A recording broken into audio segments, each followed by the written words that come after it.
मैंने एक MNC company Maruti उद्योग ज्वाइन किया। नेवी के दौरान ही मैंने ग्रेजुएशन, पोस्ट ग्रेजुएशन और एमबीए तक की डिग्री ली। मुंबई में मेरी पोस्टिंग थी तो ज्यादा समय मैंने पढ़ाई में लगाया और मेरा एक ही पर्पस था नेवी छोड़ने का कि वहां पे तनख्वाहें बहुत कम थी डिफेंस में, क्योंकि 40 साल पहले की बात कर रहा हूँ। आज मेरी उम्र 65 ईयर की है। जब मैं ज्वाइन हुआ था 1980 में, उस समय बहुत कम तनख्वाहें मिलती थी डिफेंस में। मारुति में आने के बाद अच्छा काम चल रहा था। 2005 में अचानक एक दोस्त ने मुझे आरसीएम के बारे में बताया। मेरे परिवार में, मेरे समाज में, मेरे दोस्तों में कभी मैंने नेटवर्किंग का नाम नहीं सुना था। ये बिजनेस क्या है, क्यों करना चाहिए, कोई जानकारी नहीं थी। यूं कहूं तो एक दोस्त को ओबलाइज करने के लिए मैंने 1500 रुपए का कपड़ा खरीदा था। लेकिन दोस्तों, बहुत शुक्रगुजार हूं, बहुत धन्यवाद देना चाहता हूं उस दोस्त को कि उसने एक बढ़िया काम किया कि जिस प्रकार से आज आप बहुत सारे लोग आए हैं, एक बड़े सेमिनार में मुझे ले जाके बिठा दिया और वहीं से जाके इस रामकिशन का आरसीएम में जन्म हुआ। बहुत सारे लोग 2 साल, 1 साल, 3 साल, 4 साल से भी होंगे, लेकिन आरसीएम का जन्म तब होता है जब व्यक्ति सेमिनार में और एक ऐसे व्यक्ति के सेमिनार में जाता है जिसको आरसीएम का विजन हो। और हम बहुत लकी हैं कि वो शख्सियत जिसने हिंदुस्तान में अपने आप को प्रूव किया है कि आरसीएम चलता है, चलाने वाला चाहिए। तो एक बार जोरदार तालियां श्री राकेश शर्मा जी के लिए, जोरदार तालियां, जोरदार तालियां के साथ। जन्म होगा आज आपके दिमाग में आरसीएम का। जब हम पढ़ते थे तो माताजी पिताजी एक बात कहते थे कि बेटे, पैसे पेड़ पे नहीं लगते हैं। आपने भी सुना है या नहीं?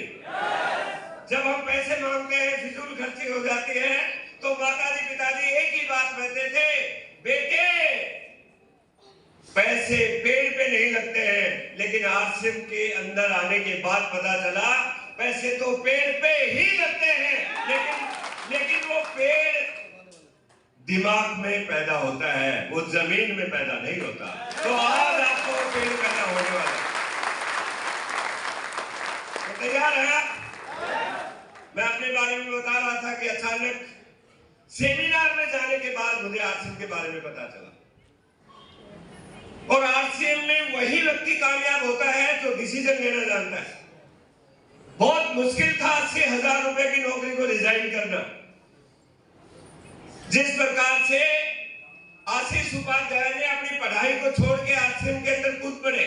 एक माँ बाप को बहुत मुश्किल होती है कि एक बच्चे का लाइफ आगे है, लेकिन उसने कैरियर आरसीएम को चुना। बहुत मुश्किल होता है डिसीजन लेना। बहुत मुश्किल हुआ होगा वो डिसीजन लेना राकेश शर्मा जी का।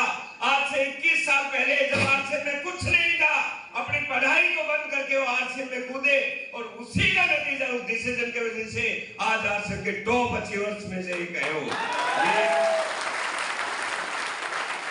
Power of decision. डिसीजन ले सकते हैं। आज आपको पूरा मौका मिलेगा सोचने का और समझने का। उसके बाद आप डिसीजन लीजिए। मैंने डिसीजन लिया और मैंने इस काम को करना शुरू किया।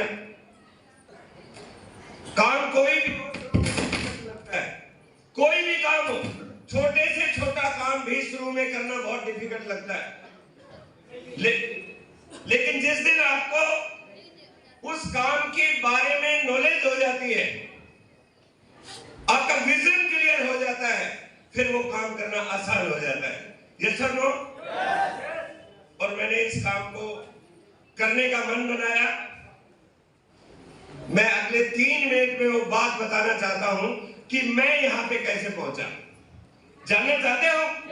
क्योंकि हम बहुत सारी बातें राकेश शर्मा जी से सीखने वाले हैं। बहुत सारी बातें, एक एक चीजें बताएंगे, क्योंकि ये वो व्यक्ति है आरसीएम को उस समय ज्वाइन किया था जब आरसीएम में प्रोडक्ट के नाम पर कुछ नहीं था, केवल कपड़ा था। वो हमें बहुत कुछ सिखा सकते हैं। लेकिन बहुत सारे लोग बोलते हैं कि सर, इसमें केवल नीचे के दर्जे के लोग आते हैं, जब मैंने ज्वाइन किया तो 80,000 रुपए सैलरी थी। इसमें आप कब ज्वाइन करते हैं कोई माने नहीं रखता, माने ये रखता है आपकी सोच के साथ ज्वाइन करते हैं।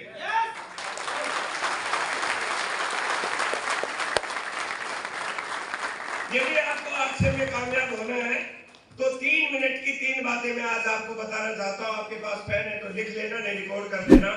यदि आरसीएम में कामयाब होना है तो सबसे पहले आपकी कंसेप्ट क्लियर होनी चाहिए। आपको पता होना चाहिए कि जिस धंधे में वो धंधा क्या है।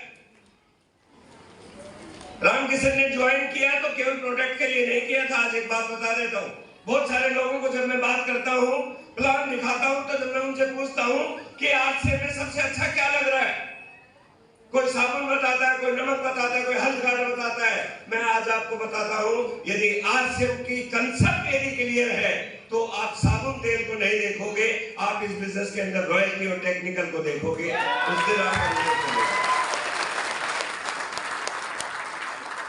कंसेप्ट आपको पता होना चाहिए कि यही वो कंसेप्ट है जो आपको फाइनेंशियल फ्रीडम दे सकती है। That's all.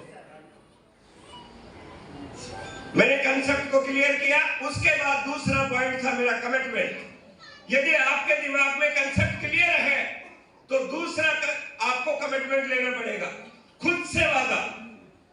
किसी के कहने से मैं सेमिनार में नहीं गया। आज तक 18 साल हो गए, मेरी अपलाइन ने कभी मेरे को ये नहीं बोला कि तू सेमिनार में जा।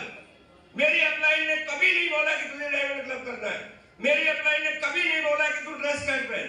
मेरी अपलाइन ने कुछ नहीं बोला। मैंने ये देखा कि जो कामयाब लोग जो काम करते हैं वही काम मैं करने लगा और आज मैं आपके बीच में हूं। कमिटमेंट खुद से होने चाहिए। डिसीजन आपका है तो कमिटमेंट भी आपका होना चाहिए। और तीसरी बात, कंसिस्टेंसी। कंसेप्ट क्लियर हो, कमिटमेंट आपने ले लिया, फिर आपने लगातार काम करना है।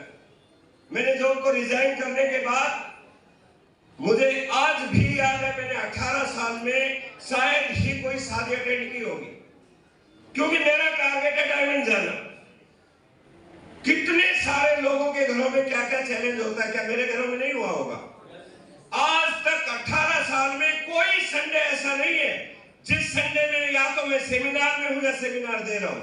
एक भी संडे में घर में नहीं रहा और उसी का नतीजा है कि मैं आज स्टार हूं भी आपके बीच में। कंटिन्यू चलना है। कंटिन्यू चलने के लिए तैयार हैं? और जो लोग कंटिन्यू चले उन्हें कहते हैं आरसीएम में टेक्निकल अचीवर।